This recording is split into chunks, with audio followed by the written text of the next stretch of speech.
In this lesson, I want to give an overview of the Serum interface.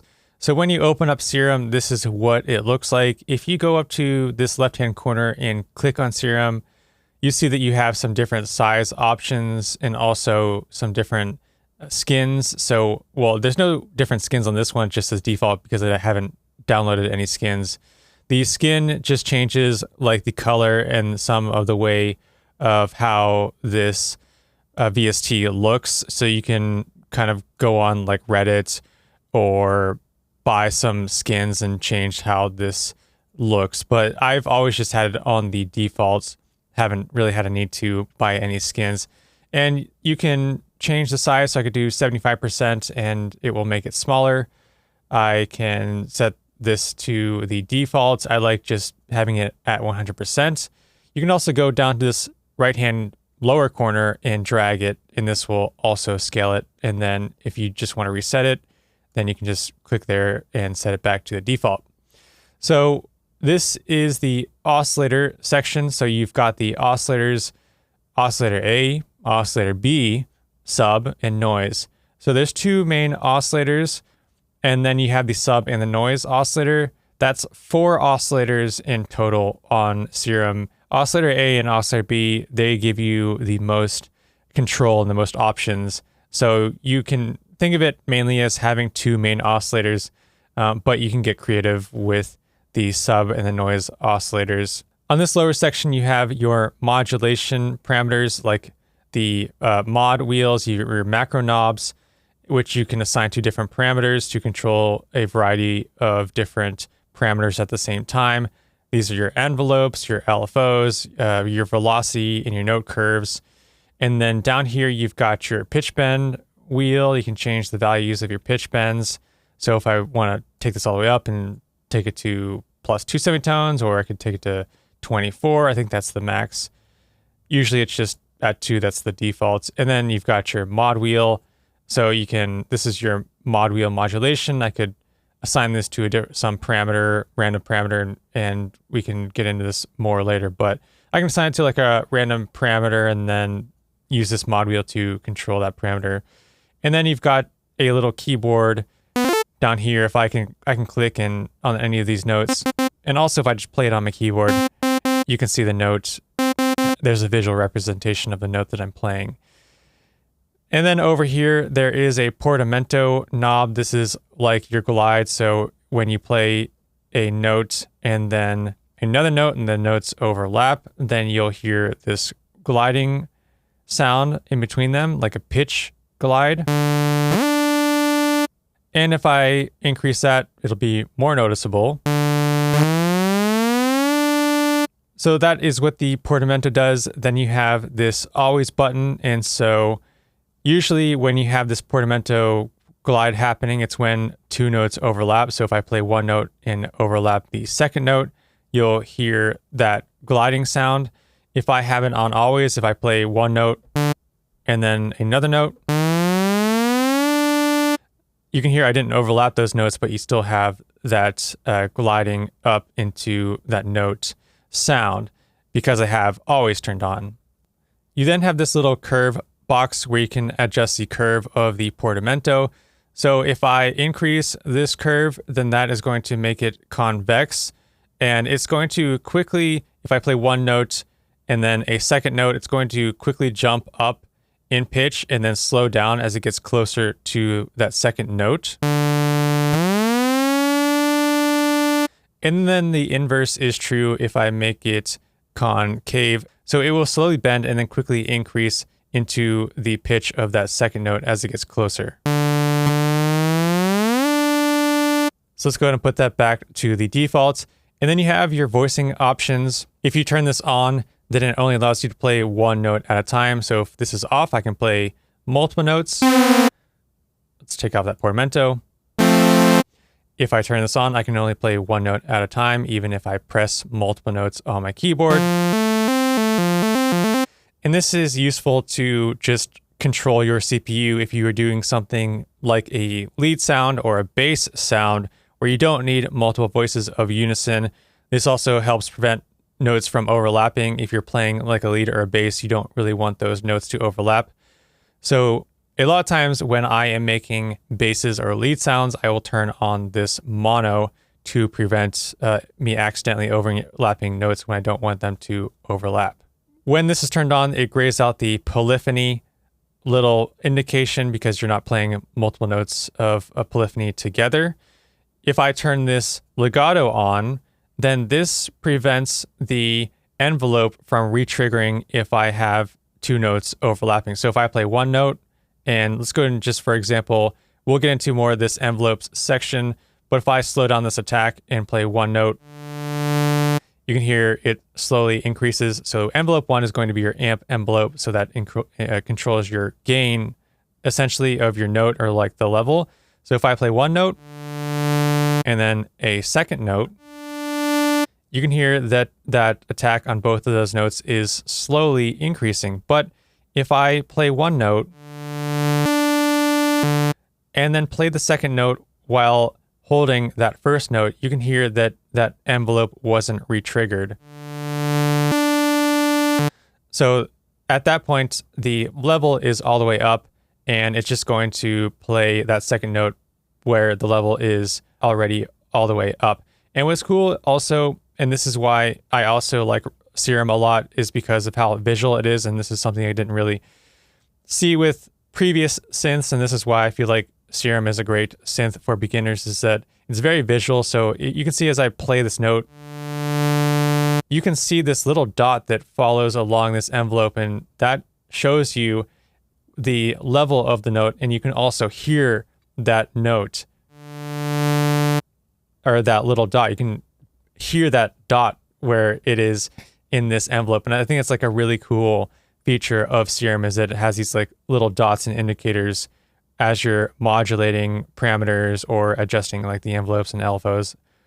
So there's a lot of visual features of Serum that I like. I want to note that this legato is supposed to only work when this mono is turned on. But when I turn off this mono, and you can hear that I just added in 3 notes, the second and third notes did not have that slow attack. So they did have this legato effect. I don't know why it, that's what it says like in the manual, and it's supposed to not happen. So maybe that is some kind of bug with my Serum, but I've noticed that it actually still kind of works when I don't have this mono turned on. Now let's turn off the mono and the legato and talk about the polyphony. You see it says 8. That means that I can play a maximum of 8 notes. If I play more than 8 notes on my keyboard, then it's not going to play all 8 notes. If I play like 9 notes, let me put this envelope back to normal.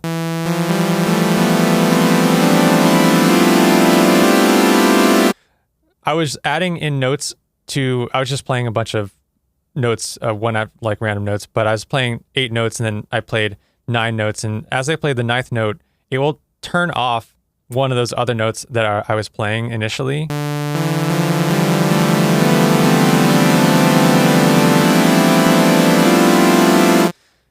So as I add in notes, it's going to add in those additional notes, but at the expense of taking out some of these other notes that I'm playing. So it's max going to play 8 notes. You can increase this to 32 notes if for some reason you need to play 32 notes at a time.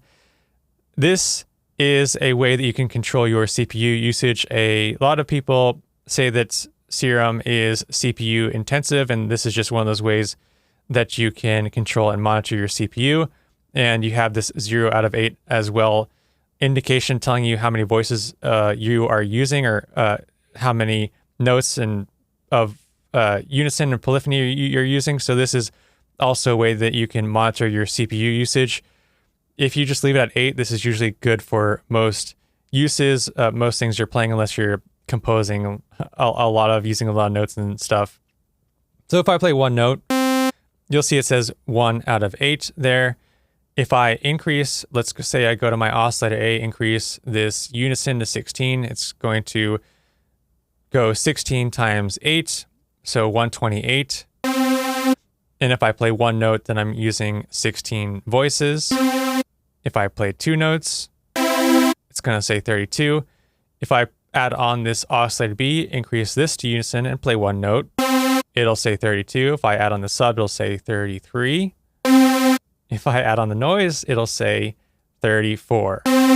So that is how you can see how much you are using, how many voices you're using, and also give you an indication of like if you're wondering why all of a sudden you're getting like crackling noises and you're having some intense CPU usage out of your Serum, then just look at how many voices are being used down here. Also, if you have a long release on your envelope, this is another thing that if I play a note, so let's say I have this 16 voices of unison, I play a note, it's going to hold out that release and play that note for a while. So if you have an unnecessarily long release, it's using up CPU usage if you're playing a lot of notes and there's a long release for some reason that you don't need. So if you can shorten that release, then that will actually end up saving you CPU usage. So those are all the things I want to cover in just like the basic overview of this oscillator section. Let's go up to the options up here. You have your save button. So if I hit save, it's going to open up a little save menu where it can save my presets. You've got these little boxes where you can click. This is where you can add like notes or comments to your presets or your patch. This is where you can add in like the author name. This is usually where I put my name. This is where I put like a description of the preset. You can init is initialized. That's your default preset.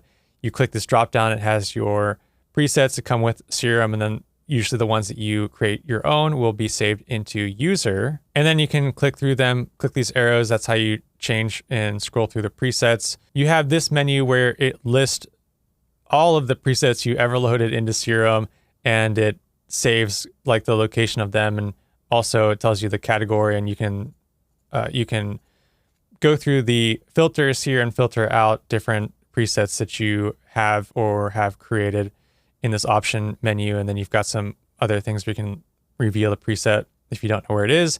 Then you have your menu, you've got your about, read the manual. If you need to reference anything, check for updates, load the preset, you can just load a preset using this menu. You can initialize a preset, initialize the modulations. You can copy your oscillator A to B. So I can, if I make some adjustments to this oscillator, I can copy it to B. We can get into more of these little options later. You can hide your piano keyboard if you don't want to see it. Get rid of it. I like it though, so let's put it back. Then we can show where my Serum presets folder is. This is useful if you bought some presets, don't know where to put them. This will show you where that folder is. So you can hit that and it will open up and show you where that Serum presets folder is. And this is where you can save your like effect chains. You can save effect chains, LFO shapes. You can save noises, presets in these folders. You should go into your user folder and save your presets in there. So then after this oscillator tab, if I click on the effects, you've got your effects rack. And then on the left here, you have all of your different effects. If I click on these buttons, this is where you can load them in. I can rearrange them. The signal flow is that it goes from oscillators into these effects top down. So it'll go into the phaser first, then the hyper, then the distortion. So this is important because the signal flow of your effects is important. If I want it to go into the distortion first and then the phaser, then I need to rearrange them. So that's really important to know, is that the signal flow goes into this top one first and then downward. Then there is this matrix section, this scary looking section that a lot of people don't really know what is happening. I will get into this. We'll have a whole video on this section.